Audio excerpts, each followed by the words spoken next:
प्रिय विद्यार्थियों, आज हम बीए अंतिम वर्ष इतिहास के द्वितीय प्रश्न पत्र के अंतर्गत बिजोलिया में किसान आंदोलन के विषय में चर्चा करेंगे।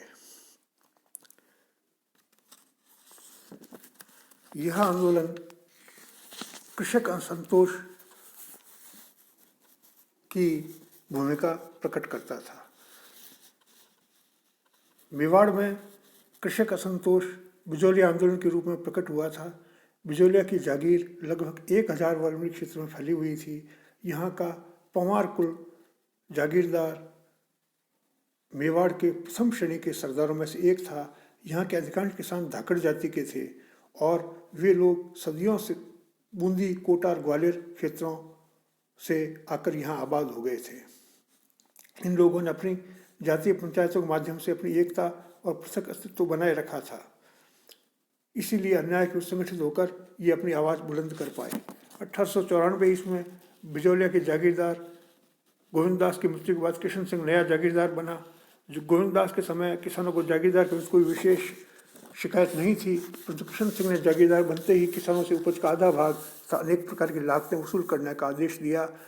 अब किसानों की बचत नगण्य रहने लगी। तब किसानों ने अतिरिक्त लागतों का विरोध करने का निश्चय किया। 1897 ईस्वी में गंगाराम धाकड़ के पिता की मृत्यु पर आयोजित मौसर में आसपास के गांवों से सैकड़ों लोग सम्मिलित हुए। इस अवसर पर तय किया गया कि उनके दो नेता बिरीसाल निवास का नानजी पटेल और गोपाल निवास का ठाकरी पटेल बिजोलिया के साधु सीताराम दास से संबंध में मार्गदर्श प्राप्त करें। सीताराम दास ने उन्हें संगठित होकर अन्याय के विरुद्ध आवाज़ उठाने की सलाह दी। इन्हीं दोनों नेताओं को उदयपुर जाकर महाराणा के समक्ष किसानों की दुर्दशा स्पष्ट करने को कहा। वे उदयपुर गए, लेकिन 6-7 महीने वहाँ ठहरने के बाद भी उन्हें महाराणा से मिलने का अवसर नहीं मिल पाया। तो वे अपना शिकायती पत्र दफ्तर में देकर चले आए। महाराणा को पत्र मिल गया। उन्होंने सहायक माल हाकिम हमीद हुसैन को जांच करने के लिए बिजोलिया भेजा। हमीद हुसैन ने अपनी जांच रिपोर्ट में लिखा कि बिजोलिया का जागीरदार बहुत सी गैर कानूनी लागतें वसूल कर रहा था।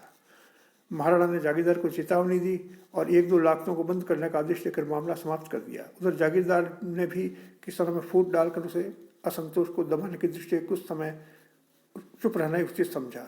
उसने नए सिरे से लाग बागों की दरें निश्चित कर दी। इससे किसानों को थोड़ी राहत मिली। इसके बाद कई किसानों को मामूली सुविधाएं देकर उसने उनकी एकता को समाप्त कर दिया। 1900 ईस्वी तक आंदोलन समाप्त हो गया। 1906 में राव किशन सिंह की मृत्यु हो गई और पृथ्वी सिंह नया जागीरदार बना। उसने महाराणा को तलवार बंधई की भारी रकम दी और उसने यह भार किसानों पर डाल दिया। उसने किसानों को दी गई रियायतों को रद्द कर दिया और पुरानी बढ़ी हुई दरों से लागतें वसूल करने का आदेश दिया।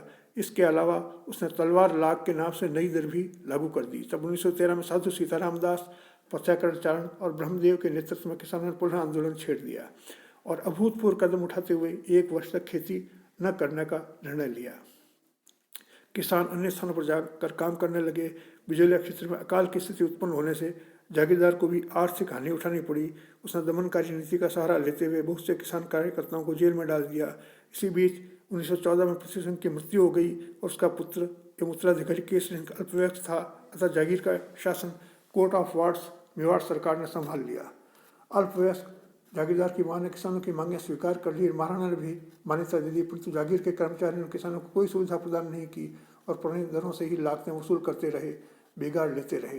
प्रथम विश्व युद्ध शुरू हो गया, तब जागीरदारों को युद्ध कोष में धन जमा कराना पड़ा। जागीरदारों ने यह बोझ भी किसानों पर लाद दिया। अब किसानों के सामने आंदोलन के अलावा अन्य कोई विकल्प नहीं बचा। सौभाग्यवश उन्हें 1915 में विजय सिंह पथिक का नेतृत्व मिल गया। विजय सिंह पथिक का वास्तविक नाम भूप सिंह था। 1914 में उसे टोडा गढ़ में बंदी बनाकर रखा गया था, जहां से वह फरार हो गया और विजय सिंह पथिक के छद्म नाम से मेवाड़ में घुस आया। संयोगवश उसकी मुलाकात सीताराम दास से हो गई। सीताराम दास के आग्रह पर विजय सिंह पथिक ने बिजोलिया आंदोलन का नेतृत्व करना स्वीकार कर लिया।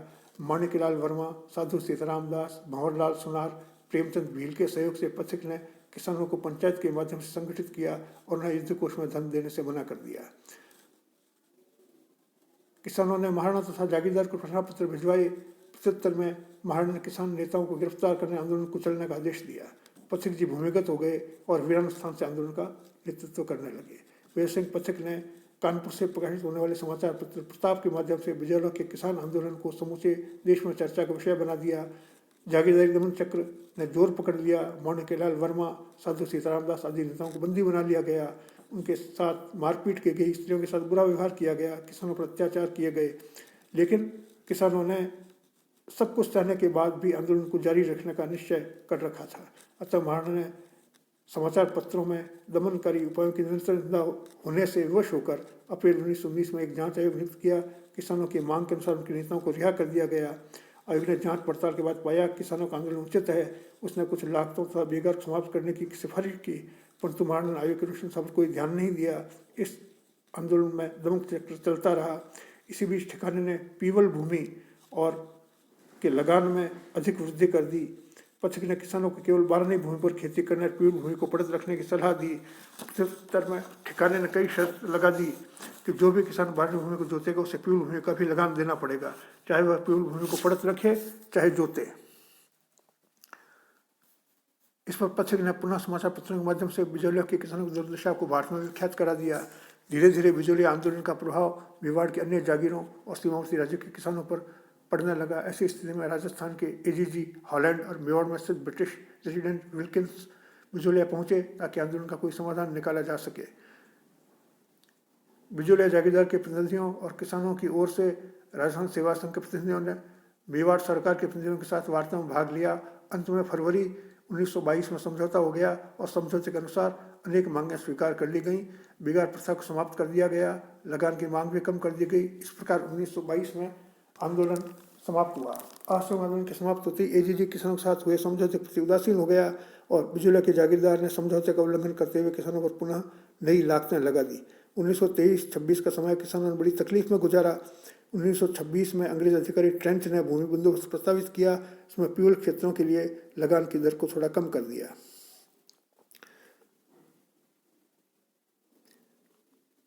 अब पथिक आंदोलन से अलग हो गए। राजस्थान सेवा संघ भी छिन्न भिन्न हो गया। रामनारायण चौधरी पथिक में मनमुटाव हो गया।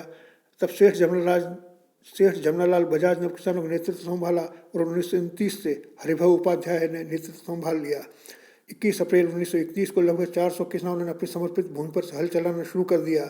इस पर सेना, पुलिस और ठिकाने के कर्मचारी किसानों पर टूट पड़े। 200 किसानों को बंदी बना लिया गया। हरिभाऊ उपाध्याय ने गांधी जी को किसानों पर जुल्मों का विस्तृत विवरण भेजा। गांधी जी की सलाह पर पंडित मदन मोहन मालवीय ने उदयपुर के दीवान सर सुखदेव प्रसाद को पत्र लिखकर समस्या का हल करने का अनुरोध किया। अब अखिल भारतीय रूप धारण करने लगा बिजौलिया आंदोलन। तब 20 जुलाई 1931 को सेठ जमनालाल बजाज ने उदयपुर में महाराणा तथा सर सुखदेव प्रसाद से व्यापक विचार विमर्श किया। फलस्वरूप समझौता हो गया। समझौते के अनुसार सरकार ने धीरे धीरे पुराने बापीदार किसानों को लौटाने का आश्वासन दिया। सत्याग्रहियों को रिहा कर दिया गया, किंतु जमीनों की वापसी के बारे में कोई कदम नहीं उठाया गया। जब माणिकलाल वर्मा इस संबंध दीवान से मिलने उदयपुर गए तो उन्हें बंदी बनाकर 1.5 वर्ष के कारावास की सजा दी गई। रिहाई के बाद उन्हें मेवाड़ राज्य से निष्कासित कर दिया गया।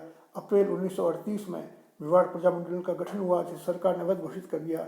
इस पर प्रजामंडल ने सविनय अवैध आंदोलन शुरू किया जो पूरे राज्य में फैल गया। 24 नवंबर 1938 को बिजौलिया किसान पंचायत ने प्रस्ताव पास करके प्रजामंडल के आंदोलन में भाग न लेने का निश्चय किया।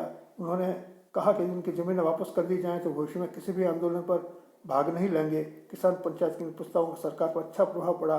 1941 में मेवाड़ के दीवान टी विजय राघवाचार्य ने राजस्व मंत्री डॉक्टर मोहन सिंह मेहता को बिजौलिया भेजा।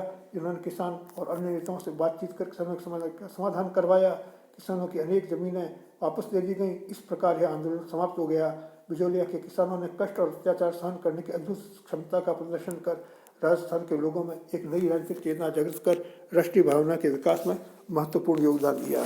के विद्यार्थियों, आज के वीडियो में इतना ही। धन्यवाद।